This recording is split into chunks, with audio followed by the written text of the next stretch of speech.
Jelek sekali di daerah ketika kita tersiar kabarnya dipukul. Betul. Mending saling pukul.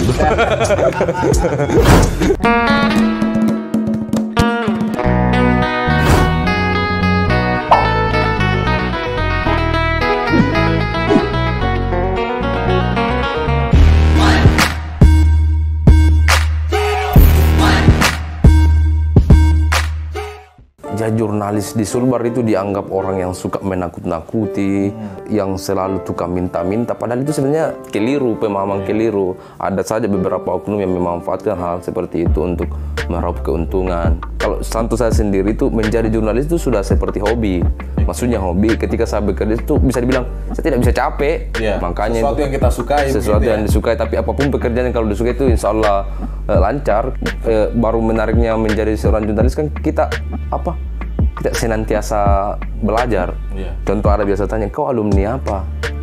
Alumni Sulbar jurusan biologi. Kok jadi wartawan? Ya makanya saya jawab, kan di prinsip ilmu sains atau biologi saya bisa terapkan di jurnalis tentang ketelitiannya dan lain-lain. Contoh quote-nya siapa itu yang Karni Ilyas itu dia bilang, kalau mau dilahirkan kembali mau jadi apa? Dia bilang mau jadi jurnalis karena jurnalis itu mengetahui perkembangan terbaru dan senantiasa terus belajar. Tapi didukung keluarga dari awalnya tuh atau awalnya sih enggak, atau bagaimana? Ditentang karena jangan sampai jadi banyak musuh, jangan sampai ada yang celakai.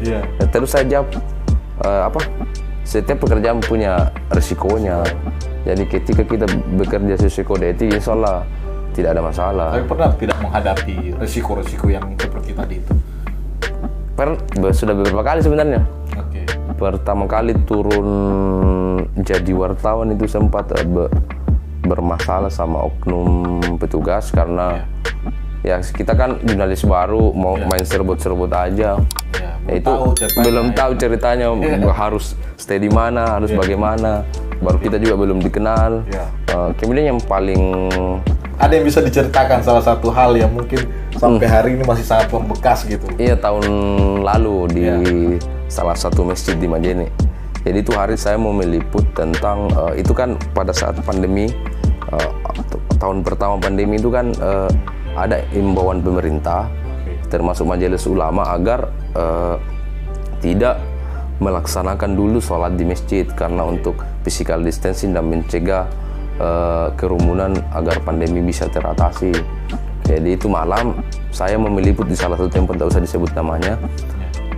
Di situ kan orang kenal saya semua, jadi menurutku tidak masalah, mungkin tidak apa-apa gini. Nah setelah selesai sholat tarawih 20, saya mau ke rumahnya Pak Imam. Ternyata saya dicegat sejumlah orang dan dikelilingi. Sepertinya sudah mau mukul. Setelah datang Pak Imamnya kenal saya jelaskan, sudah itu saya pulang. Tapi lumayan lama. Ada berapa jam dikelilingi di situ? Sebenarnya tidak terlalu lama, tapi lama itu karena sampai 30 menit. Lebih dari 30 menit. Lumayan. Lama sekali kan, baru dia saling provokasi di situ. Tapi saya kan bawa monopod. Saya bawa monopod. Ketika ada apa-apa ya ada dipakai bela tuh. Karena jelek sekali di daerah ketika kita tersiar kabarnya dipukul. Betul. Mending saling pukul.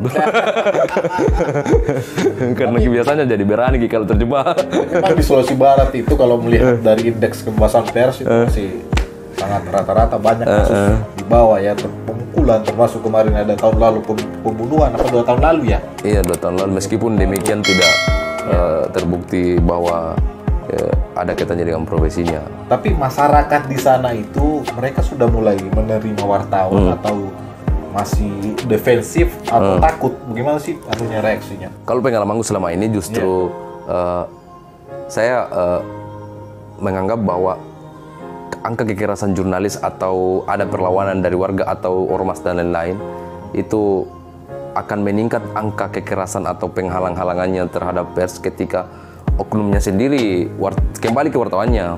Ketika bekerja sesuai kode etik, insya Allah tidak masalah. Karena ada beberapa kejadian ternyata pemukulan itu atau pelarangan liputan itu ada latar belakang sebelumnya yang juga mesti kita harus ketahui sebenarnya. Artinya itu juga dipicu oleh si oknumnya. sendiri. Makanya harus profesionalisme yang harus dibangun.